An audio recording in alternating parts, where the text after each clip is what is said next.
The Great War was over. On the 11th of November 1918, an armistice had been signed. In Britain and France, the survivors celebrated victory, the return of peace and the end of bloodshed.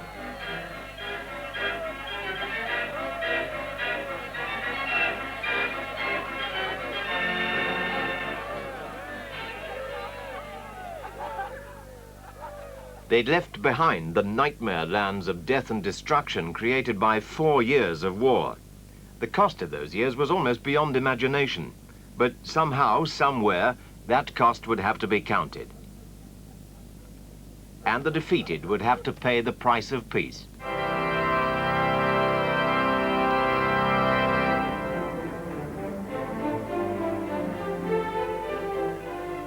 To the west of Paris stands the great palace of Versailles.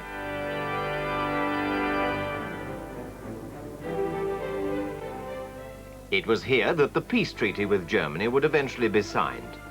But before that could happen, much had to be decided.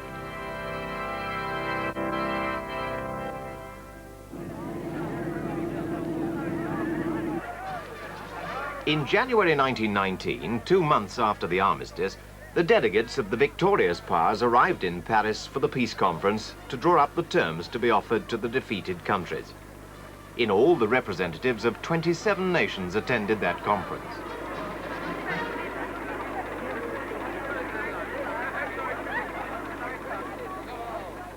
But of all the statesmen who came to Paris to settle the peace, the most important were President Wilson of the United States, Georges Clemenceau, the French Premier, and Lloyd George, Prime Minister of Britain. Each had very different ideas of what to do about the central problem of Germany.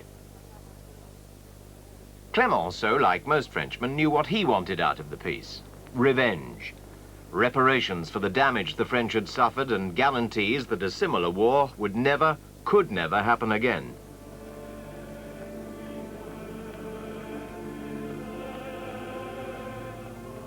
The idea that Germany should be let off lightly would have seemed sheer madness to Frenchmen who'd seen the effects of the German war machine on their own country. In order that scenes like this could never happen again, they wanted a Germany stripped of her wealth and armed forces.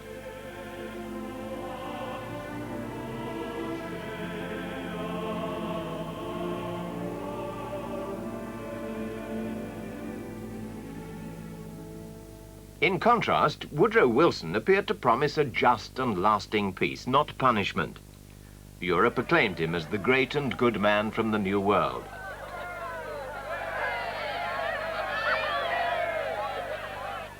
This was because his 14 points seemed to promise a new moral order in international affairs. No more secret diplomacy, reduction in armaments, and a League of Nations to protect all countries from aggression. He didn't want revenge as the French did, but there was no question that Germany should get off scot-free. But while Wilson was planning the future of Europe, Americans were rapidly losing interest as their boys came back home. They wanted a peace that wouldn't involve them in European affairs. Surprisingly, it was Lloyd George who fought most strongly for German interests at Versailles. Behind him was a public elated by victory, but eager for revenge. The Prime Minister appeared to share their opinion, but really had no time for those who wanted to destroy Germany. What mattered to him was that Germany should be made stable and allowed to recover her strength as a trading partner. This was the kind of Germany he feared, a land of miserable refugees, poverty, homelessness, and starvation. All conditions likely to provide a perfect breeding ground for the new disease from the East, communism.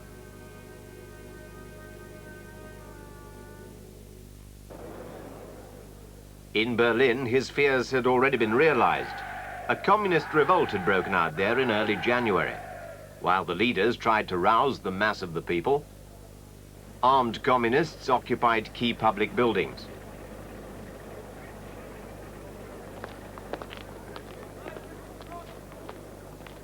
This was a direct challenge to Ebert, acting president of the new German government. He had to turn for support to army generals who brought in bands of ex-soldiers and turned them loose on the communists. Berlin briefly became a battlefield.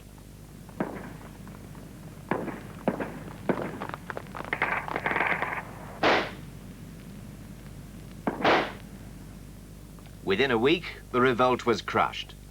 Communist leaders were rounded up and some brutally murdered. Post-war politics in Germany were off to a bloody start.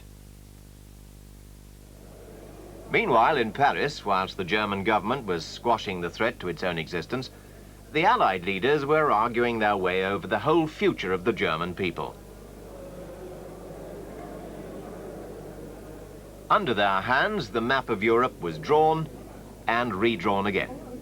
At last, after more than 3 months of discussion, they presented the terms of their treaty to the Germans.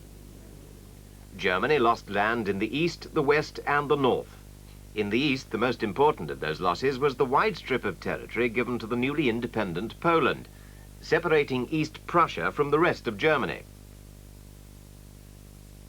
While on the west, France took back the provinces of Alsace and Lorraine, and was also given the right to mine coal in the Saar, an area placed under League of Nations control for 15 years.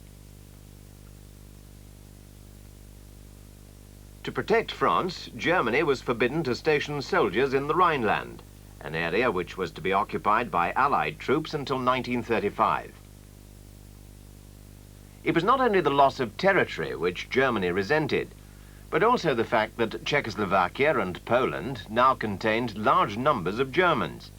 And as if to add insult to injury, the treaty forbade German-speaking Austria to unite with Germany. Her fortifications were to be destroyed. Her army was to be reduced to 100,000 men. No air force, no submarines, and to accept blame for starting the war and pay reparations. In protest at Scapa Flow, the British naval base, the Germans scuttled their fleet rather than hand it over to the Allies. It was a last defiant gesture. Germany would have to agree to the terms. She was in no position to restart the war. So, in the high summer of 1919, the German delegates were brought to the Great Hall of Mirrors at Versailles to sign the peace treaty. It was a compromise peace that satisfied not even one single Allied leader, and predictably the Germans loathed it.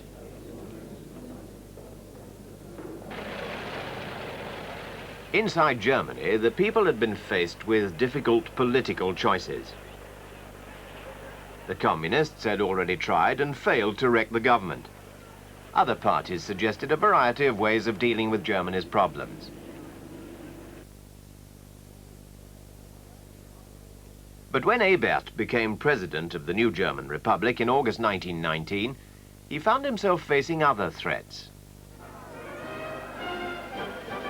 There were, for instance, the extreme nationalists who couldn't bring themselves to believe that the German army had lost the war and often greeted returning troops as heroes.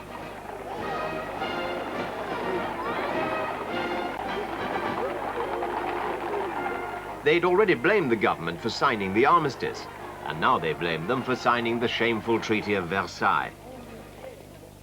And then there were the Freikorps, or Free Corps, bands of ex-servicemen who'd tasted blood and power in their battles with the communists. In March 1920, these two forces combined to try and take over Berlin.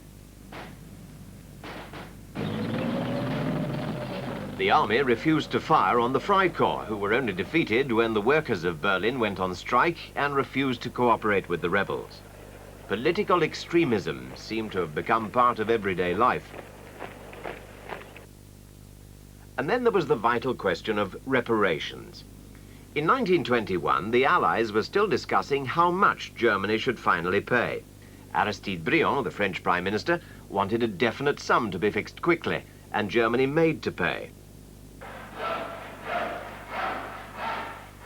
The rebuilding of war-damaged France was costing the country a great deal of money.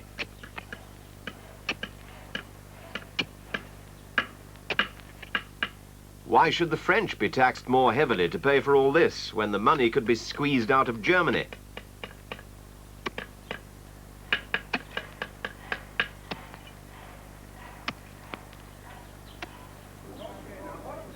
But the Germans, who'd been summoned to hear the Allied demands, protested that these would place an intolerable burden on their people.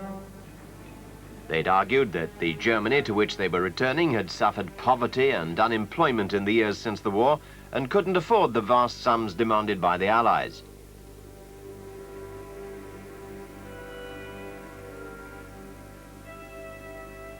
Germany was already in a bitter mood. Might not reparations only make things worse? But these arguments didn't impress the Allies, who fixed a sum of £6,600 million for the Germans to pay. That sum would have to be paid in goods as well as money. Most would come from here in the Ruhr, the industrial heart of Germany.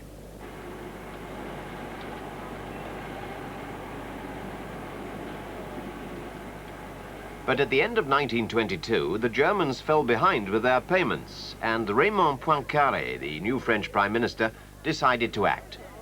If Germany wouldn't pay in full and on the nail, then France would help herself.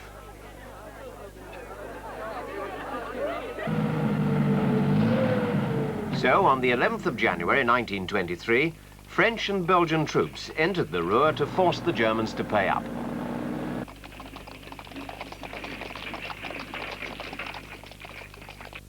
There was, of course, after Versailles, no German army big enough to stop them. At first, the French believed that they could make the Germans work for them.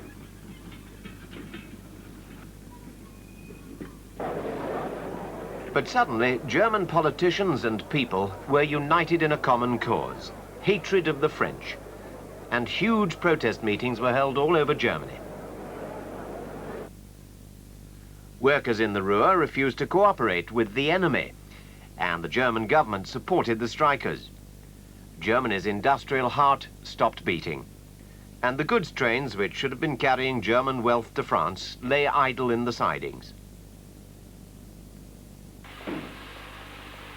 The French hit back by bringing in their own workers to get things moving again.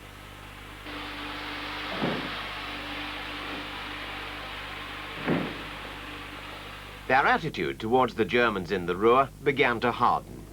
They tried to cut the Ruhr off from the rest of the country. German visitors were searched as if they were entering a foreign land.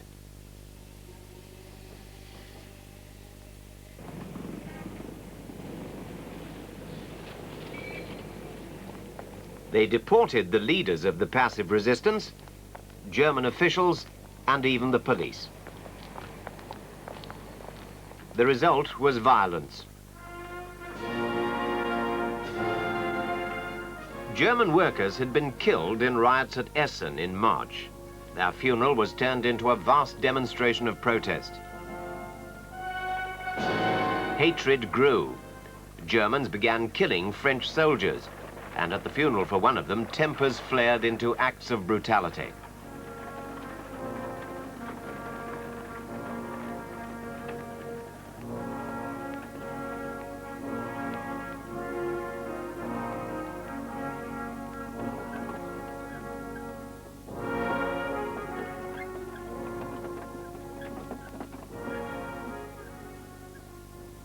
"1923 was disastrous for Germany.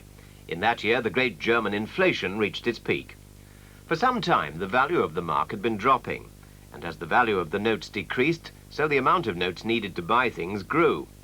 Banks became more and more hard-pressed to meet the ever-increasing demand for paper money. For their customers, suitcases replaced wallets. To meet this crisis and pay the strikers in the Ruhr, the government simply printed more money. And as it lost its value, so it cost more and more to pay wages, to buy food. Hundreds of thousands. Millions, whatever figure was printed on the notes, really meant nothing. The German mark was worthless. As in a fearful dream, people's life savings were blown away like leaves in a gale.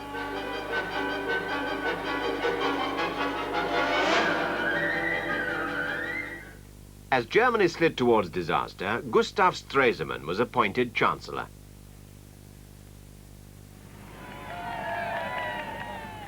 It was a time of crisis. The loss of production in the Ruhr was making inflation even worse, and Stresemann realized that the only way to help the economy back to normal was to call off resistance there and get production going again. The government also announced that Germany would resume the payment of reparations. It was the only possible way of getting the French out. But to the nationalists, it looked like yet another pathetic surrender to Germany's enemies. General Ludendorff, who'd never accepted that Germany had been defeated, gave his support to Adolf Hitler, the leader of the new National Socialist Party. In Munich, the capital of Bavaria, they decided to try and overthrow the government. But Hitler's stormtroopers were not yet powerful enough and couldn't get the support of the army or the police. Their November uprising failed and merely ended in confusion and 14 deaths. Ludendorff and Hitler were put on trial for treason. Ludendorff was let off. Hitler was sent to prison, where he brooded on his failure for a few months in rather comfortable surroundings. Meanwhile, inflation was being brought under control. The old worthless money was called in and destroyed and replaced by a new currency. At the same time, a committee under Charles Dawes, an American, was set up by the Allies to scale down the reparations so that Germany could afford to pay them.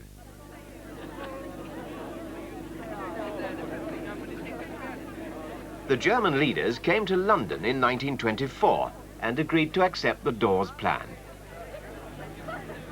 Stresemann's policy of cooperation began to pay off at that meeting.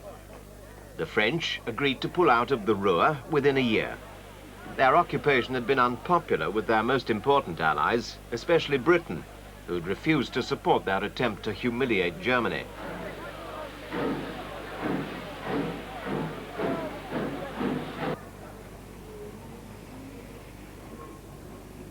As German industry returned to normal after the chaos of occupation and inflation, Stresemann brought off another triumph, this time at Locarno in Switzerland.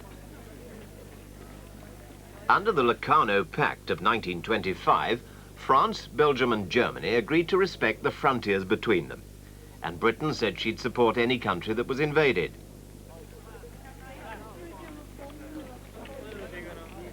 Old enmities seemed to be disappearing, and Germany no longer feared the threat of a French invasion. Finally, at Geneva in September 1926, Germany became a full member of the League of Nations. Aristide Briand, now Foreign Minister of France, welcomed Stresemann as an equal. It was all very friendly.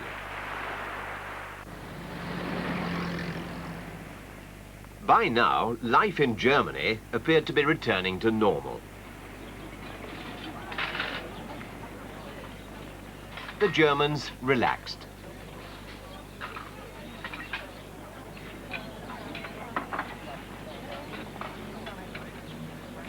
The grim aftermath of the war, the humiliation of Versailles, the hysteria of 1923, all gradually faded beneath the surface of a new prosperity. For a defeated nation still paying for a lost war, the Germans appeared not to be doing badly. They could afford to live it up a little, have a good time.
Hello, Radio Newsreel. This is Richard Dimbleby calling you from the cockpit of a Royal Air Force Lancaster approaching the frontier of the German Reich.